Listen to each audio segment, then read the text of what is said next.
Coming up next on Locked On Devils, it's Mischief Night, and the Devils gave their fans a lot of tricks, not a lot of treats, and perhaps some apples with razor blades and some toothbrushes in their Halloween bags tonight. Cue the intro.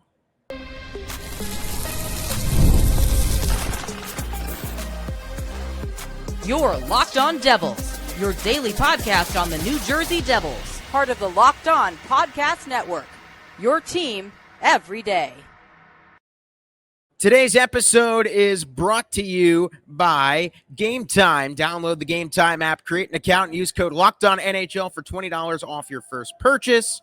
And a friendly thank you to making Locked On Devils your first listen every day. Part of the Locked On Podcast Network, your team every day. My name is Zach Berman. It is currently the second intermission here at SAP Center. The Devils are trailing the San Jose Sharks 5-1. Yes, the Devils are trailing the Sharks 5-1 after 40 minutes.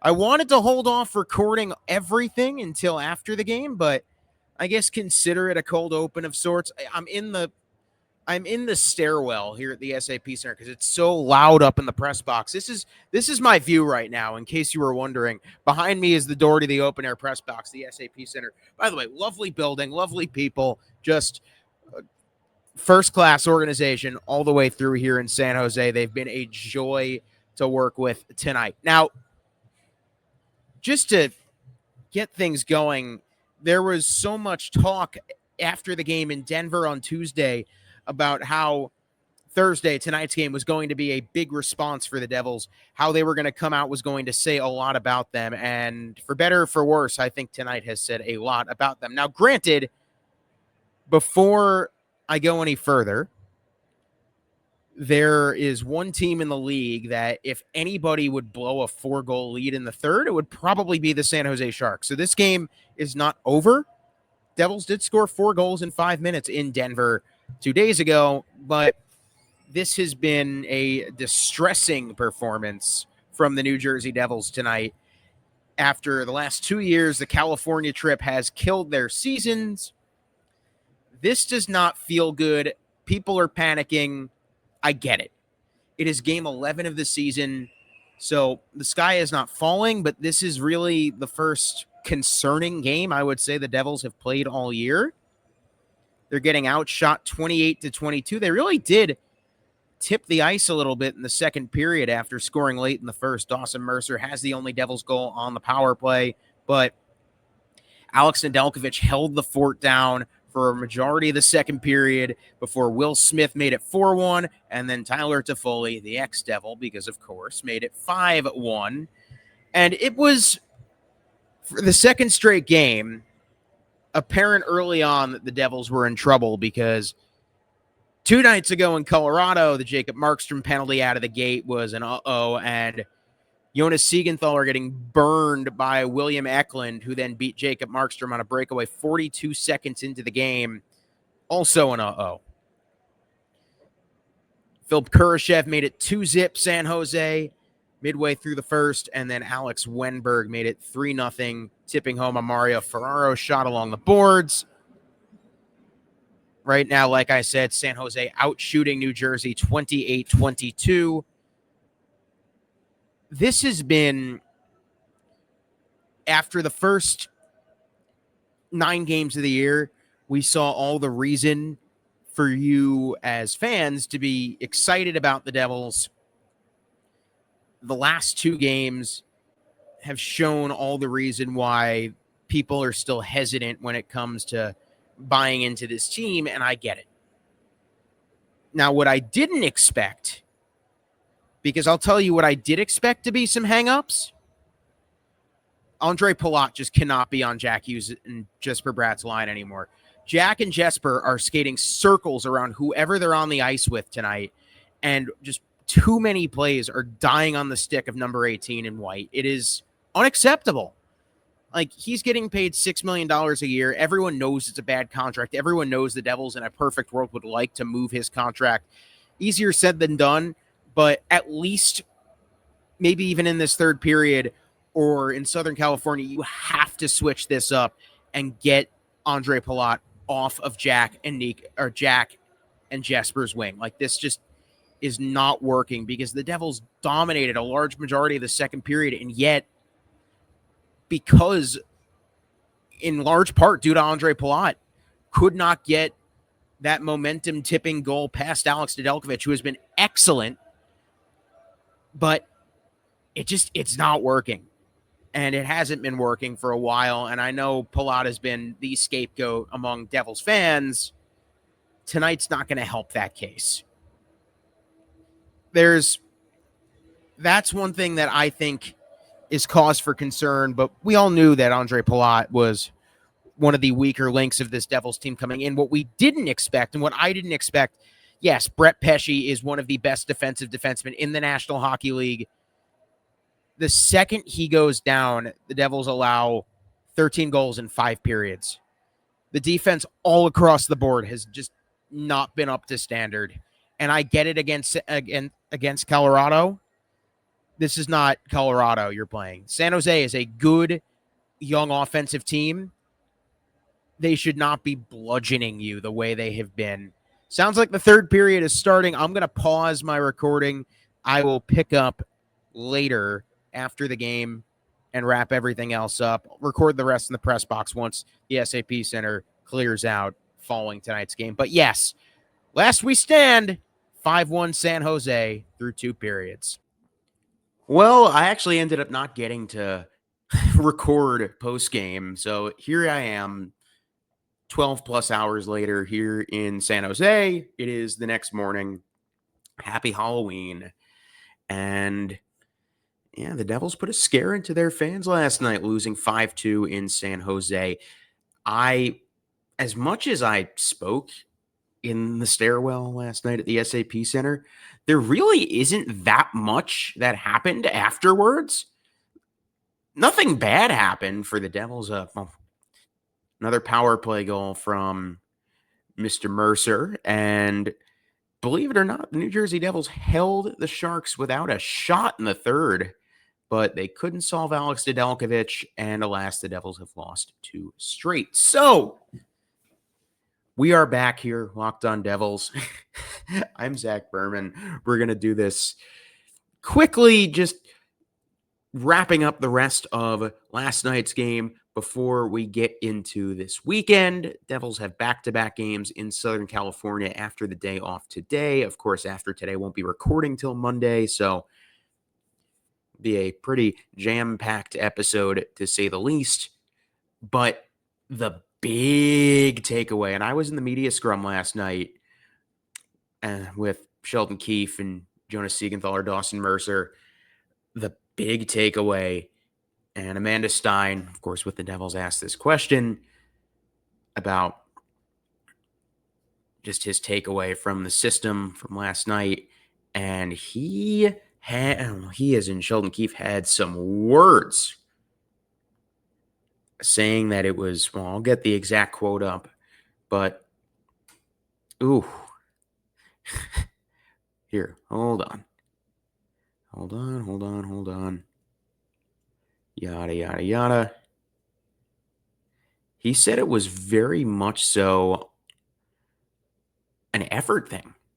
He said the system was not the problem, more so said a lack of effort, and so there were some strongly worded comments from the Devils head honcho. Here we go. That is not it. That's not the way you can work, compete in the urgency you need to have defensively. You cannot win in the National Hockey League. You cannot win in the National Hockey League with that as the baseline. That's unacceptable. And once again, you get what you deserve. Some things have been creeping in defensively and have been there, just not throughout the start of the season. And that's individuals. Whoo! If we want to be a serious hockey team, we have to do these things better, or we don't have a chance to compete with the best. Now, who would you say those individuals are? Simone Nemec had a terrible game last night in his own end. He and Brendan Dillon both suffered. And, it's actually interesting because the pairing with the best defensive showing yesterday, after all the scrutiny coming in, was Luke Hughes and Seamus Casey. They held their own. I actually think maybe the charts don't necessarily reflected. I thought Luke had a very good game yesterday. Dougie and Siegenthaler's pairing had a rough day. Of course, Dougie ended up producing on the score sheet, and Sieg's just a rough night, allowing the puck to bounce over him. He got burned on the Eklund breakaway goal out of the gate. You're going to have some expected regression after starting 8-1-0. Jake Allen had a bad night, but I think he, out of everybody on the team, gets a pass considering the way he started the season. It's his first loss of 2025. But yeah, not a great night from Jake Allen in net. Here's the big takeaway from yesterday, and I know there have been a lot of fans over the years. I agree with them that Andre Palat should not be on the first line anymore. Jack Hughes and Jesper Bratt are just balling. Possibly one of the best dynamic duos in the entire National Hockey League. And they're just setting up these plays for Andre Palat on a platter, and he can't get the job done. He has 1 point. 1 point playing with two of the best players in the National Hockey League right now on the first line. He shouldn't even be on the team right now, but his contract and that no trade clause, it's going to be tough to move. They're going to have to move it at some point with Kovacevic coming off LTIR around Christmas. But geez Louise, man, it just, I don't know if it's just him being washed or a lack of effort. I think definitely possibly a lack of effort, but he is not playing up to the standard that is going to get the Devils where they want to go. I think you have to drop him at least to the third line, if not lower. Put Arseny Gritsyuk up there. I think he's shown enough capability in his own end where we know what the offense looks like. Give Grits the opportunity and just take, for the love of all things, holy Andre Palat off of Jack and Nico's wing. And when Evgeny Dadonov comes back, obviously that will sort itself out. Sometimes I forget Evgeny Dadonov's even here because he got hurt the first period of the season. But in a way, I think this is just one of those things where you run the risk by having Andre Palat on your roster to start the year that the hockey gods are going to find a way to expose him. And a chunk of that is also on Sheldon Keefe, but if he is that bad to the point where the only way you can get playable minutes out of him is to put him on Jack's wing, and yet he can only get 1 point with Jack as his center, this guy is not a National Hockey League caliber player right now. Like, there's really not that much else that needs to be said. I'm not going to beat a dead horse. The horse has already been battered to a pulp. There's nothing but yeah, I'm not going to get too graphic. I mean, it is Halloween, but the horse is gone. The horse is decomposing, and everyone's, oh, you got to cut him. Send him to Utica. You can't do that. It's a disaster of a contract. You just have to find some sort of way. You might have to give up a draft pick or a prospect just to get rid of him. And if that's what it takes, that's what it takes. But before we go to break, the last two games have definitely been concerning. And like I said, I'm not going to hit the panic button unless they get swept in California. And they're a third of the way there. But the last two nights, both in Colorado and in San Jose last night, to me, the defining features of these two losses and what concerns me is that so many of the bad and ugly things that have come out are directly related to decisions the GM has made. Picking Shimon Nemec over Logan Cooley, who not only would have solved your center depth, but also now has an 8x10 extension in Utah. That's a problem. Nemec now can't cover up the mistakes that, well, Brett Pesce was covering up before he went down. Yeah, can't have that happening. That really, really dumb trade for Curtis McDermott where you sent away Zakhar Bardakov, he would have solved your center depth. He also scored his first career NHL goal against the Devils on Tuesday night. So there's another thing that comes back on the GM.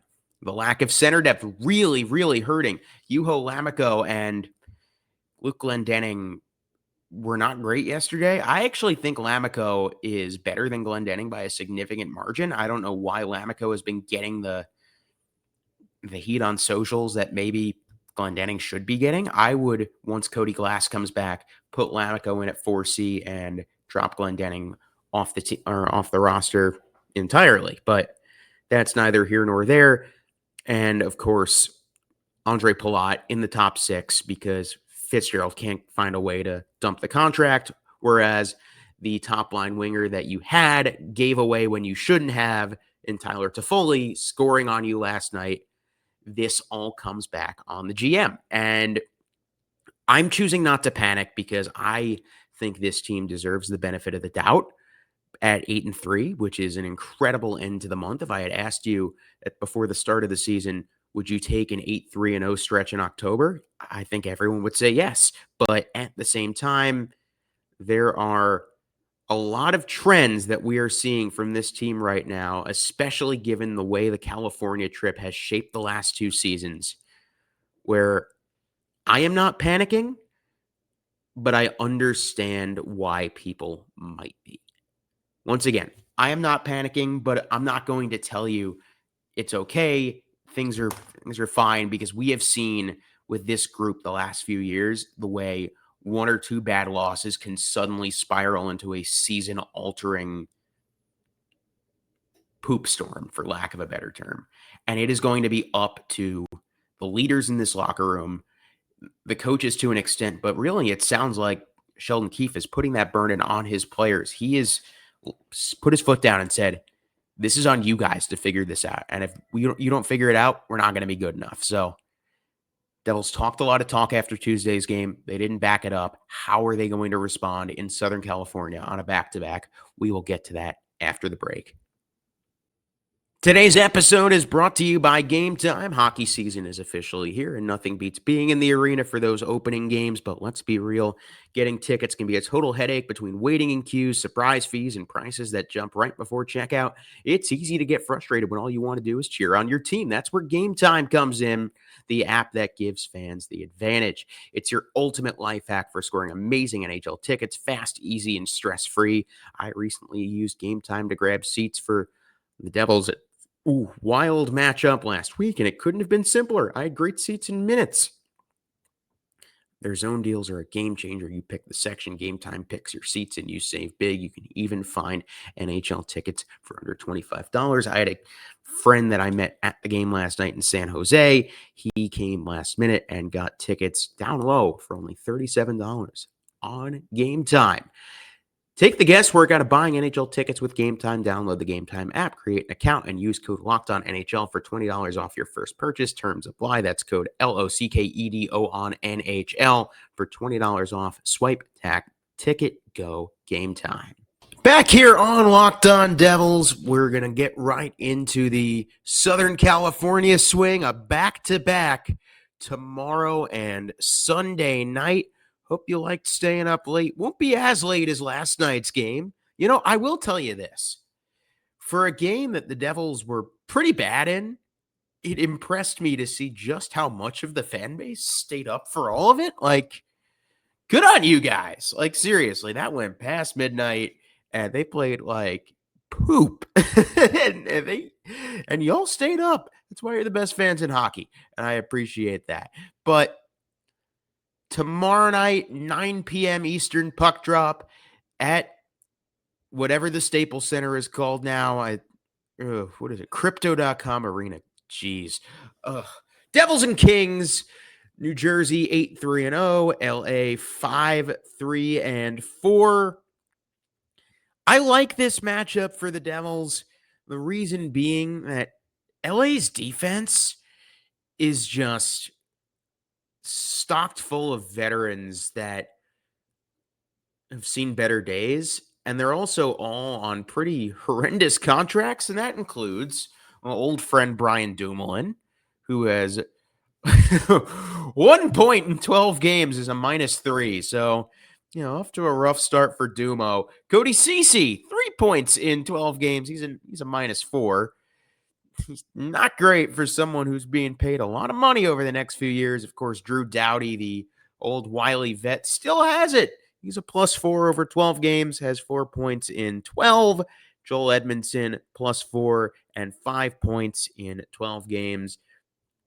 LA's forward core is led by Adrian Kempe, who leads the team in points by 15 points to the next highest point total for LA. That would be Quentin Byfield, the former second overall pick. But yes, Kempe, 5 goals, 10 assists. There's a lot of talk on what his contract is going to look like for the Kings when he is set to be a free agent in the not too distant future. Knowing the state of the NHL, he's probably going to get extended, especially because we just saw Marty Necas get the long-term deal from Colorado. Yeah, 2026 free agency is going to be a bust, I can tell you right now.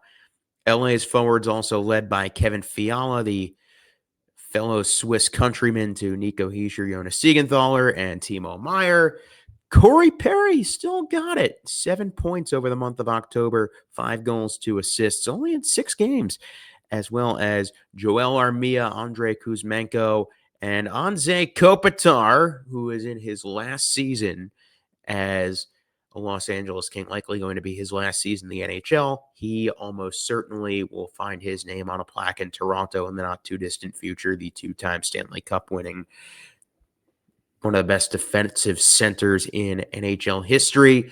Backstop wise for LA, Darcy Kemper has been okay. The goaltending for the Kings between Kemper and Anton Forsberg, both of them have identical .894 save percentages. Kemper a record of 3-2-3, Forsberg a record of 2-1-1. If the Devils are going to win a game in Southern California, I think it has to be this one. New Jersey's speed combined with LA's sluggishness in the back end seems like a recipe to get right for New Jersey. So just to take the suspense away, I have the Devils winning in LA and losing in Anaheim on Sunday, which is going to get them out of this trip with 2 points. I said a successful trip would be 4. If they want to get 4, they're going to have to win both these games in Southern California. I think it's going to be tough to win back-to-back games down in SoCal, but curious how they're going to split up the goalie reps for New Jersey.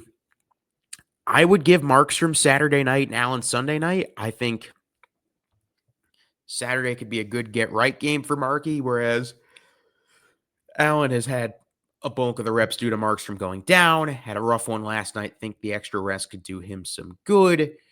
So, like I've said, I have the Devils winning in LA tomorrow night. Let's go 3-1. And the big thing to look for, Nico Hischier and Timo Meier have both slowed down considerably offensively. I almost wonder if Nico was 100%, considering he had the maintenance day last week. He has not looked like himself. The Devils' offense has been carried by Jesper Bratt and Jack Hughes and Dawson Mercer to an extent. Those 3 players are going to have to continue the pace. And if the Devils want to get something out of this West Coast swing. But yes, I have them winning tomorrow night, losing in Sunday. We will break down Sunday's game after a quick breather here on Locked On Devils. Today's episode is brought to you by FanDuel. The NBA is back, and there's no place better to get in the action than FanDuel, the official sports betting partner of the National Basketball Association. Even if you missed the start of the game or want to ride the hot hand, FanDuel has live bets on everything from who will score next to fourth quarter comebacks. Plus, you can even combine your live bets into a same-game parlay for a shot at a bigger payout. It keeps every game exciting, especially when your team's making that late push. Right now, FanDuel is giving new customers $300 in bonus bets when your first $5 bet wins. So head to FanDuel.com to sign up and play your game with FanDuel, the official sports betting partner of the NBA. We previewed LA. Now it's time to preview Anaheim. This will be an 8 p.m. Eastern puck drop at the Honda Center between the 8-3-0 New Jersey Devils and the 5-3-1 Anaheim Ducks. Anaheim, of course, coached by Joel Quenneville, who's back in the league after being with Florida for a while, and then the investigation from his time in Chicago and the whole Kyle Beach situation took him out of the league for a bit. Quenneville, first season with the Ducks, and he has a very interesting mix of players at his disposal. Anaheim is in kind of a weird in-between I just said between twice. And keep in mind, the Ducks will be playing tonight against Detroit. So the Devils will get them on a day's rest Sunday night, whereas New Jersey will be in a back-to-back. With Anaheim, the young core is starting to take shape that Pat Verbeek has built between not guys like Trevor Zegras, who was the face of the team, of course, now is a Philadelphia Flyer, but more rather guys like Leo Carlson, Cutter Gauthier, and Jackson Lacombe, who's just signed to a long-term deal, as well as Beckett Seneca, who was former third overall pick, 3 goals in 9 games played for the Toronto native. Once again, a third overall selection by the Ducks last year, 2024. That young core also features Troy Terry, Mason McTavish down the middle, and hey, Olin Zellweger, who has been a little bit slow to start the year. Lucas Dostal has been awesome in net for the Ducks recently. .906 save percentage. He is 3-3-1 through 7 games played. Odds are he gets the start. But at the same time, you have all this youth here in Anaheim, but it's combined with a very interesting veteran presence that features the likes of Frank Vetrano, still looking for his first goal of the year. Chris Kreider, former Devil killer, off to a hot start with the Ducks through 5 games played. He has got 4 goals and an assist. Former Rangers captain Jacob Trouba has played in 9 games. He has 2 goals, 3 assists. He has a +8. How about this start for Trouba? Maybe the Rangers were not so smart to move on from him. Radko Gudas, another former Flyer. A lot of faces the Devils are awfully familiar with from seeing them in the Metropolitan Division. An interesting trend, Alex Killorn has been off to a dreadful start here in Anaheim this season. He has 1 goal and 1 assist in 9 games played. Is there a smarter GM in the National Hockey League than Julien Brisebois? Because the 3 main figures from the core in Tampa Bay that had won back-to-back cups, being Steven Stamkos, Andre Palat, and Alex Killorn, all left for big paydays. All 3 of them have been massive disappointments since they have left Tampa Bay, and the Lightning have filled those likes with Jake Gensel, and of course Nikita Kucherov and Victor Hedman have taken the reins, but there is no better GM in the NHL at cutting bait than Mr. Brisebois, and it is impressive to see what he has done, knowing when to get rid of guys at the right time. And Killorn has been a huge hindrance on Anaheim, almost as big as Andre Palat has been to New Jersey. So, like I've said, I think the Devils lose Sunday night, win Saturday night. If they win both, great. Then everyone take a breather. If they lose both, we will have our first panic button episode of the year on Monday, which I will inevitably be recording at like 5 in the morning West Coast time because I have like an 8:45 flight to get back east. After this weekend, the Devils have a couple days off before they return home to face Montreal on Thursday night. The Habs, one of the biggest surprises in the league out of the gate. So should be a good one next Thursday, but we'll preview that when the time comes. Happy Halloween. Stay safe, everybody, and hope you don't get too many boxes of Milk Duds in your trick-or-treat bags because those are the worst.